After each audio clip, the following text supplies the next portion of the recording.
Hi everyone, మీ ఇంట్లో చపాతీ మిగిలిపోయిందా? అయితే మీకోసమే నేను ఈరోజు ఎంతో ఈజీగా డెజర్ట్ని ఎలా తయారు చేసుకోవాలో చూపించబోతున్నాను. ముందుగా వీటికి కావాల్సిన పదార్థాలు: మిగిలిపోయిన చపాతీలు 2, పంచదార, యాలుకల పొడి, బాదం పలుకులు, పిస్తా పలుకులు, 1.5 గ్లాస్ పాలు. ఇప్పుడు తయారీ విధానం ఎలాగో చూసేద్దాం. ముందుగా మనం ఒక బౌల్ పెట్టి 1.5 గ్లాస్ పాలని పోసుకోవాలి. ఈ పాలనన్నింటినీ బాగా బాయిల్ అవ్వనివ్వాలి. ఈ పాలు బాయిల్ అవ్వేలోపు ముందుగా మనం చపాతీలను తీసుకోవాలి. ఆ చపాతీలని చూపించిన విధంగా రోల్ చేసుకోవాలి. ఇప్పుడు రోల్ చేసుకున్నటువంటి చపాతీలని ఒక సిజర్స్ కానీ నైఫ్ సహాయంతో కానీ చూపించిన విధంగా నూడిల్స్ లాగా కట్ చేసుకోవాలి.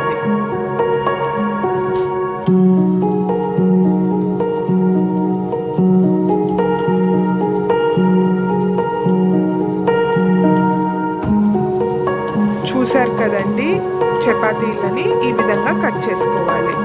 పాలు కూడా బాగా మరుగుతున్నాయండి.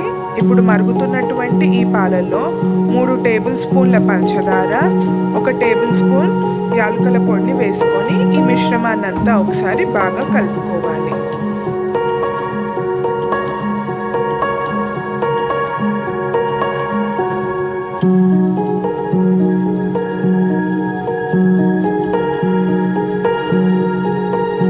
ఈ పాలని 2 నుంచి 3 సార్లు పొంగనివ్వాలి.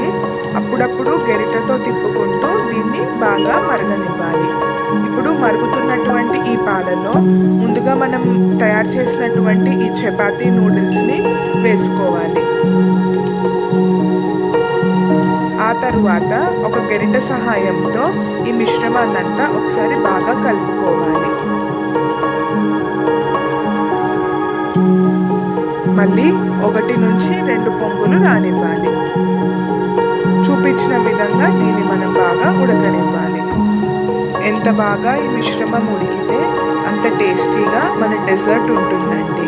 ఒక 2 నుంచి 3 నిమిషాల తర్వాత పొయ్యి కట్టేసి ముందుగా మనం తయారు చేసుకున్నటువంటి ఈ డెజర్ట్ని ఒక బౌల్లోకి తీసుకోండి. ఆ తర్వాత దానిపైన కొద్దిగా పిస్తా మరియు బాదం పలుకులతోటి సర్వ్ చేసుకోండి. చాలా బాగుంటుంది. అంతేనండి, ఎంతో ఈజీగా మిగిలిపోయిన చపాతీతోటి డెజర్ట్ రెడీ అయిపోయింది. మీరు కనుక నా ఛానల్ని మొదటిసారి చూస్తున్నట్టయితే లైక్ చేసి షేర్ చేయండి. సబ్స్క్రైబ్ చేసి పక్కనే ఉన్నటువంటి బెల్ ఐకాన్ని హిట్ చేయండి. Thank you for watching.